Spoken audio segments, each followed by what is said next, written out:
बाजार में लगातार चौथे दिन गिरावट जारी। निफ्टी करीब 70 पॉइंट फिसल कर 25,100 के करीब। आईसीआईसीआई बैंक, एचडीएफसी बैंक, भारतीय एयरटेल और रिलायंस ने बनाया सबसे ज्यादा दबाव। बैंक निफ्टी भी 200 अंकों की कमजोरी।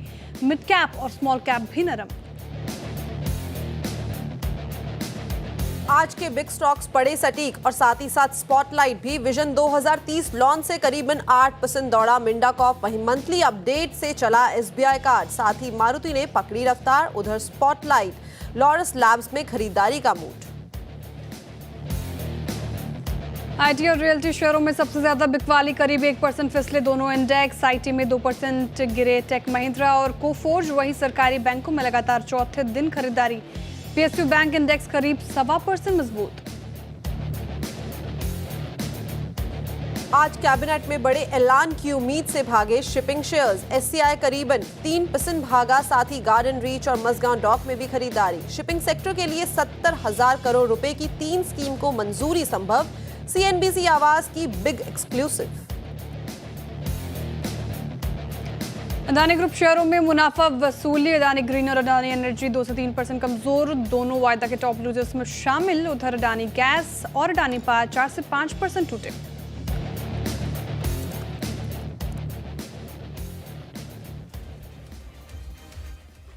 नमस्कार, सीएनबीसी आवाज मोतीलाल ओसवाल लाइव स्टूडियो में आप सभी का स्वागत है। आप देख रहे हैं ट्रेडर्स हॉटलाइन। मैं हूं आपके साथ श्रेया ठाकुर। मेरे साथ मौजूद है मेरी सहयोगी कंचन नौटियाल और आज के मेहमान मानस जायसवाल जी, जो अगले आधे घंटे आपके सवालों के जवाब देंगे। और हफ्ते का तीसरा कारोबारी सत्र मार्केट प्रेशर में नजर आ रहा है।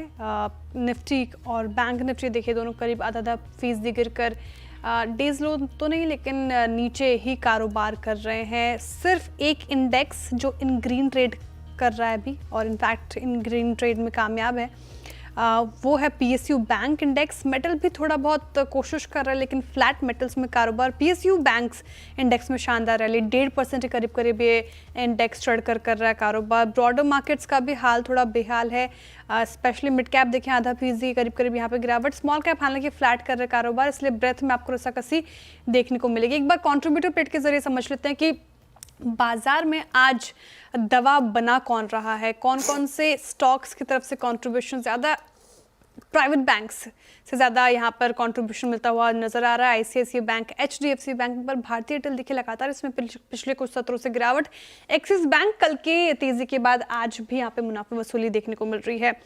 चलिए, लेकिन बड़ा सवाल यही कि मार्केट का ट्रेंड अभी क्या है और इन लेवल्स पर क्या रुख अपनाना चाहिए, ये सब समझने के लिए मानस जी के पास चलते हैं। मानस जी, गुड मॉर्निंग। मार्केट प्रेशर में और लगातार चौथा सत्र जब थोड़ा प्रेशर में लग रहा है मार्केट, इन लेवल्स पर क्या हिदायत, क्या करना चाहिए? कंसर्न फैक्टर है या फिर अभी भी कोई दिक्कत वाली बात नहीं है? गुड मॉर्निंग श्रेया जी, गुड मॉर्निंग कंचन जी। तो देखिए, अगर हम ट्रेंड की बात करें तो ये सही है कि हमने करेक्शन देखा, लेकिन ध्यान रखिए आज निफ्टी ने अपने 20 डे मूविंग एवरेज को टेस्ट किया है और वहां पर एक पुल बैक देखने को मिला है। मेरे ख्याल से यहां से बहुत बड़ी गिरावट देखने को नहीं मिलेगी। अगर आपके पास पोजीशन है तो 25,000 के स्टॉप लॉस से पोजीशन को होल्ड करना चाहिए। हालांकि फ्रेश खरीदारी तभी करें जब stock Nifty 10 day moving average के ऊपर निकले, तो 25,150 25,160 पे आपका ध्यान होगा। अगर उसके ऊपर निकले तो आप फ्रेश खरीदारी करें, लेकिन आपके पास जो एग्जिस्टिंग लॉन्ग पोजीशन है वहां पर 25,000 के स्टॉप लॉस से पोजीशन को होल्ड करना चाहिए। हालांकि बैंक निफ्टी में अगर आप आज केवल इंट्राडे सेशन देखें तो थोड़ी सी वीकनेस ज्यादा लग रही है, लेकिन ये भी ध्यान रखिए कि यहाँ पर काफी सारा सपोर्ट है, मल्टीपल सपोर्ट्स है 55,200 से लेकर 55,000 तक। तो अगर आपके पास पोजीशन है लॉन्ग साइड पे बैंक निफ्टी में तो 55,000 के स्टॉप लॉस से पोजीशन को होल्ड करिए। यहाँ पर खरीदारी करने के मौके तभी होंगे जब 55,600 का आंकड़ा ब्रेक होगा इस बार, और अगर 55,600 के ऊपर निकलेगा तो कम से कम 1000 पॉइंट की रैली बैंक निफ्टी दिखा सकता है। ओके, तो ये थी राय निफ्टी और साथ ही साथ बैंक निफ्टी के ऊपर। इस टाइम पे अब लेके आते हैं आपकी स्क्रीन पे वो नंबर जिसके थ्रू आप और हम कनेक्ट कर सकते हैं। इस व्हाट्सएप नंबर के थ्रू आप अपनी पोर्टफोलियो रिलेटेड जो भी सवाल है वो हम तक पहुंचा सकते हैं। इसके अलावा हमारे जितने भी सोशल मीडिया प्लेटफॉर्म है वहाँ पे आप कंचन नौटियाल, श्रेया ठाकुर और साथ ही साथ सीएनबीसी आवाज़ को भी टैग करके अपने सवाल पूछ सकते हैं। तो आइए देखते हैं सबसे पहले दर्शक हमारे साथ कहाँ से जुड़े हैं। जौनपुर से शोएब जी हमारे साथ जुड़े हैं। शोएब जी, गुड मॉर्निंग। जी मैम, गुड मॉर्निंग। जी बताइए, क्या सवाल है? जी मैम, ये इरेडा पे हमने शेयर लिया है 185, एवरेज प्राइस हमारा 160.07। जी मैम, तो इसको होल्ड करें या फिर क्या करना है इसमें? ओके, लॉन्ग टर्म पर्सपेक्टिव के लिए आपने ये लिया है या mid to short term? Ma'am दोनों चलेगा, लॉन्ग टर्म अच्छा। भी, जैसा जो बेहतर लगे। ठीक है, फ्लेक्सिबल हैं, आपको टाइम को लेके ऐसा वो नहीं है। ओके, लेकिन इरेडा का अगर चार्ट देखा जाए तो इसने एक अच्छा खासा हाई बनाया था अक्टूबर में, फिर दिसंबर में, लेकिन मार्च से लगातार यहाँ पे मानस जी लोअर लोज की ट्रेजेक्टरी जो है वो देखने को मिल रही है, लगातार एक डाउन ट्रेंड में बनता हुआ दिखाई दे रहा है। क्या कोई रिवर्सल का साइन यहाँ से दिखाई दे रहा है? बिकॉज ऑलमोस्ट 52 हफ्ते के लो के आसपास ही ट्रेड कर रहा है। दो खरीदार, इसमें अच्छी चीज ये है कि खरीदारी भी उन्हीं लेवल के आसपास की गई है, बट फिर भी कोई रिवर्सल दिख रहा है? देखिए, जो गिरावट 310 रुपए से देखने को मिली थी, वहां पर अब ऐसा लग रहा है कि कहीं ना कहीं बॉटम फॉर्मेशन की कोशिश हो रही है। अभी कंफर्मेशन बुलिश साइड पे नहीं मिला है। उसके लिए कम से कम 170 के आंकड़े को ब्रेक करना पड़ेगा, उसके ऊपर निकलेगा तभी मीडियम टू लॉन्ग टर्म के लिए बुलिश होगा। लेकिन अगर आपके पास लॉन्ग पोजीशन है तो आप पोजीशन को होल्ड करिए, क्योंकि पिछले अगर आप करीब 6 मंथ देख ले तो स्टॉक ने 140 135 के आंकड़े को ब्रेक नहीं किया है। तो 135 रुपए के स्टॉप लॉस से पोजीशन को होल्ड करें। अगर 170 रुपए के ऊपर निकलेगा तो फिर आपको नेक्स्ट मूव में 250 260 की रेंज को दिखा देगा स्टॉक। ओके, इरेडा 135 का स्टॉप लॉस के साथ बने रहने की सलाह। 170 का इंपॉर्टेंट लेवल अगर वो ब्रीच करता है तो फिर अच्छी खासी यहाँ पर हमें एक रैली देखने को मिल सकती है। चलिए अब अगले कॉलर की तरफ चला जाए। हमारे साथ सोनू कुमार जी जुड़ रहे हैं छपरा से। सोनू कुमार जी, स्वागत है सीएनबीसी आवाज पर। बिहार का भी मौसम कैसा है? दुर्गा पूजा कैसा चल रहा है वहाँ पर? अच्छा है मैम, अभी सब चीज मौसम अच्छा है और दुर्गा पूजा भी सही चल रहा है। ठीक है सर, सवाल आपका। जी मैम, ओरिएंट सीमेंट है 150 से और 304 के रेट से, तो इसका मैम 1 ईयर का भी चाहिए था। अच्छा, 1 साल के लिहाज से पूछ रहे हैं आप। ओरिएंट सीमेंट 334 पे कर रहा है कारोबार, 304 इन्होंने अपनी खरीद बताई, लॉस में है ओरिएंट सीमेंट में। मानस जी, मैं चार्ट देख रही थी ओरिएंट सीमेंट का, 1 महीने में भी नेगेटिव रिटर्न, हालांकि उतना गिरा नहीं लेकिन फिर भी नेगेटिव रिटर्न। लेकिन इस साल में अब तक 32% का नेगेटिव रिटर्न दिया है ओरिएंट सीमेंट में, जहां कुछ काउंटर्स सीमेंट स्पेस से अच्छे रिटर्न दिए हैं, वहीं ओरिएंट सीमेंट ने थोड़ा अंडर परफॉर्म किया है। क्या करना चाहिए इन पर्टिकुलर काउंटर पर?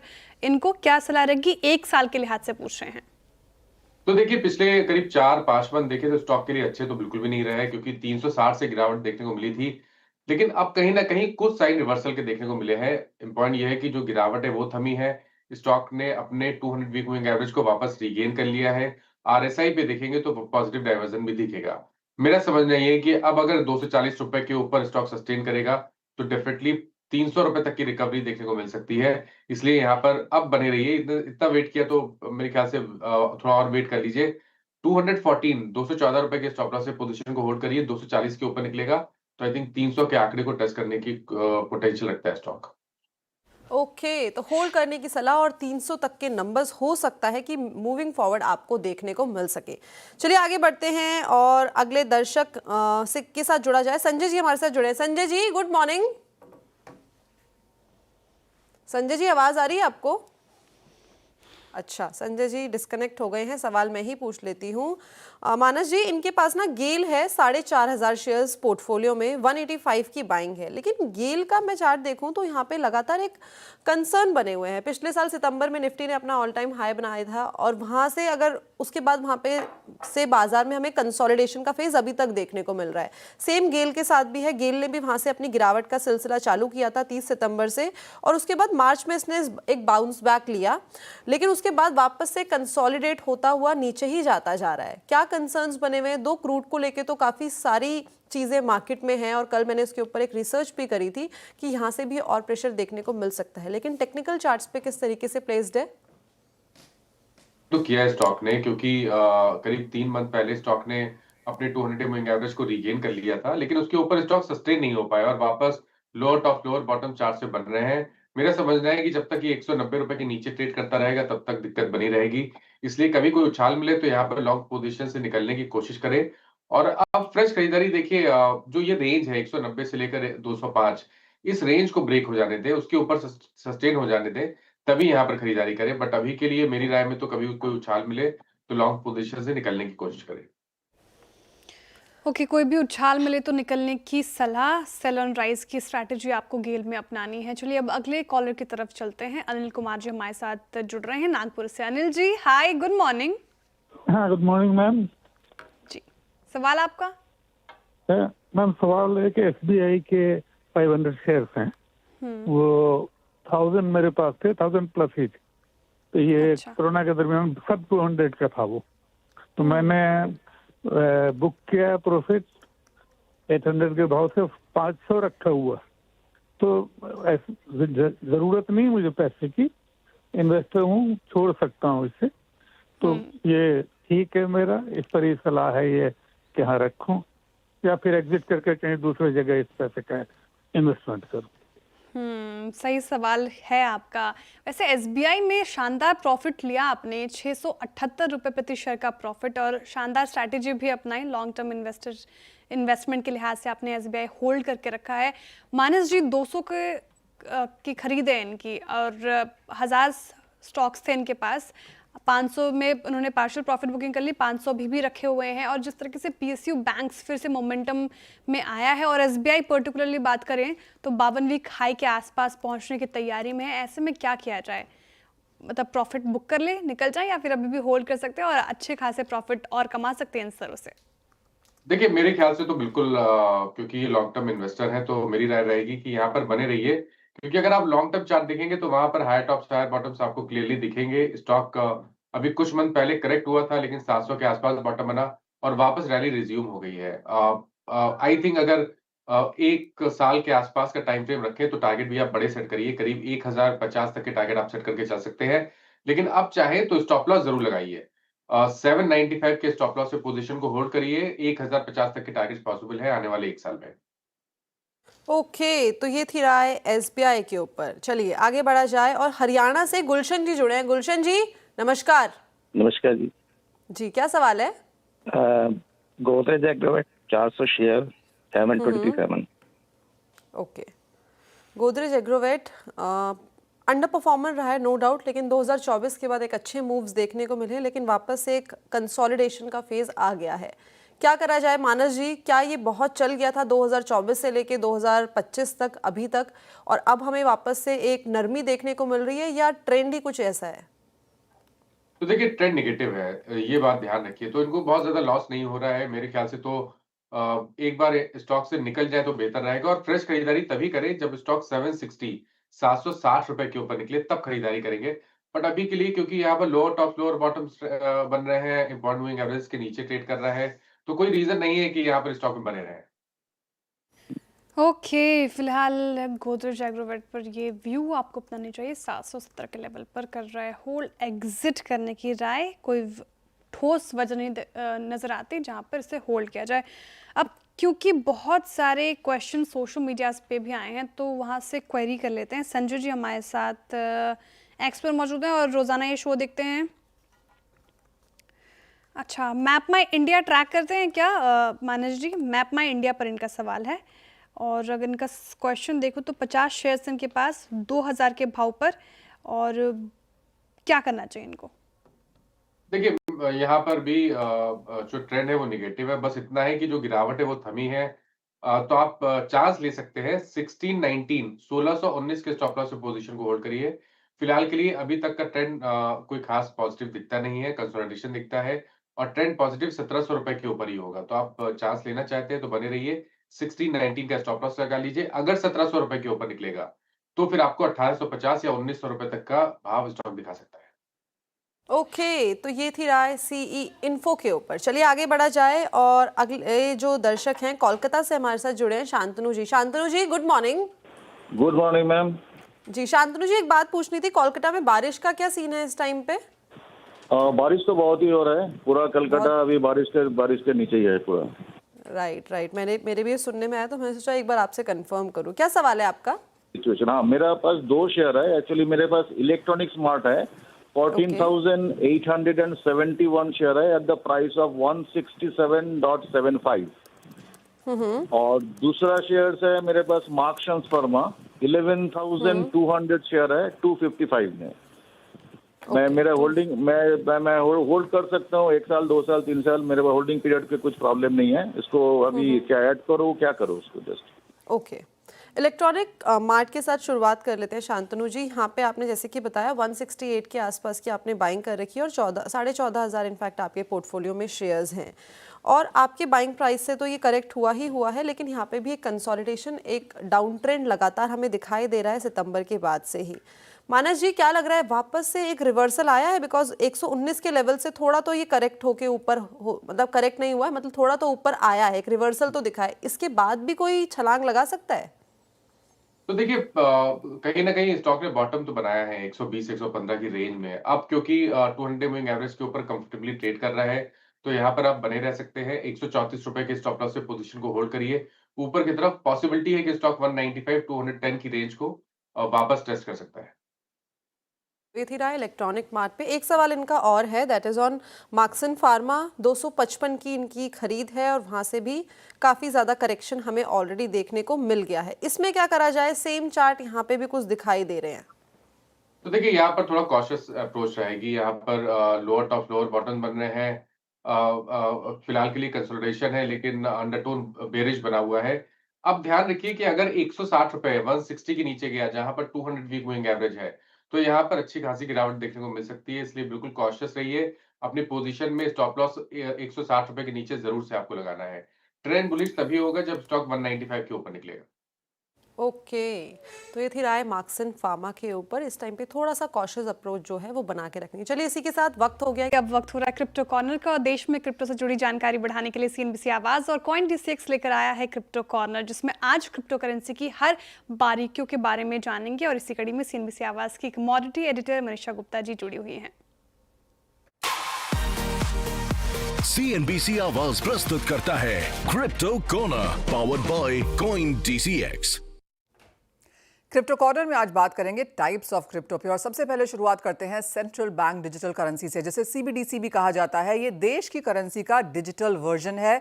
देश के सेंट्रल बैंक्स इसको लॉन्च करते हैं और ये कैश के साथ साथ काम करता है। बहामास, जमाइका, नाइजीरिया, इन सभी ने CBDCs लॉन्च करके उसके ऊपर काम करना शुरू कर दिया है। हमने चाइना की तरफ से भी यहाँ पर काफ़ी स्ट्रॉन्ग पायलट आता हुआ देखा है। 134 कंट्रीज यहाँ पर पायलट्स, प्रोजेक्ट्स या रिसर्च के एज ऑफ नाउ प्रोसेस में हैं। दूसरा टाइप है यहाँ पर पेमेंट क्रिप्टोज।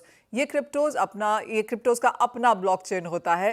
डिजिटल करेंसी के रूप में ये काम करता है और सबसे अच्छे उदाहरण इसमें बिटकॉइन और लाइट कॉइन के तौर पर हैं। बिटकॉइन आपको बता दें कि नियरली 60% डोमिनेंस है ओवरऑल क्रिप्टो मार्केट्स में, और इसे एज अ मॉनेटरी हेज भी कहा जाता है और इसे in some sense way of purchases भी देखा जाता है।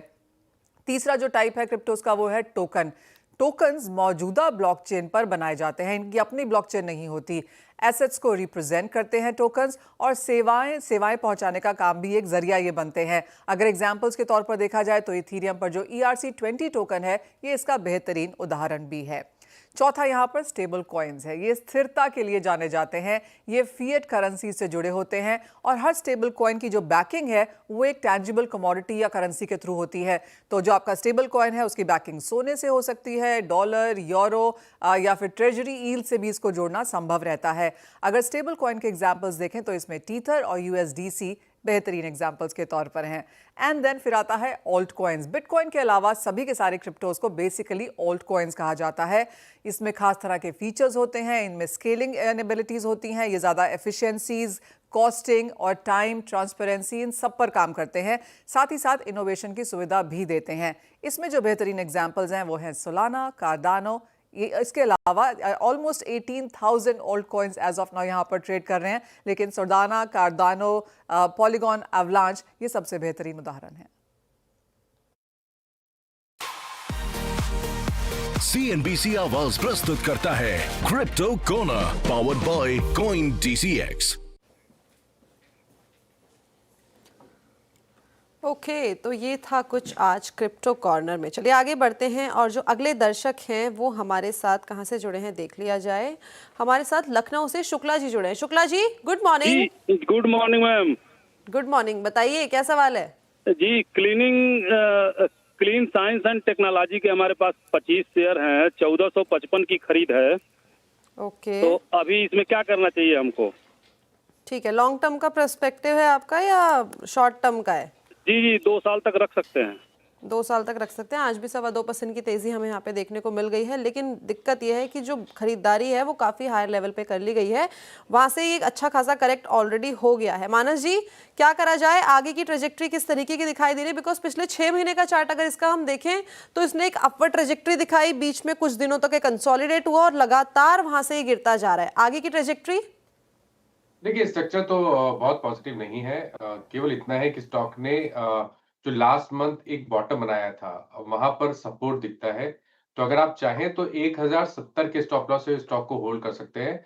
हालांकि ट्रेंड अभी भी पॉजिटिव नहीं हुआ है। पॉजिटिव होने के लिए 1300 रुपए के आंकड़े को ब्रेक करना पड़ेगा। अगर 1300 रुपए के ऊपर निकलेगा तभी ट्रेंड पॉजिटिव होगा और उस केस में आपको 1600 रुपए तक की रैली स्टॉक दिखा सकता है।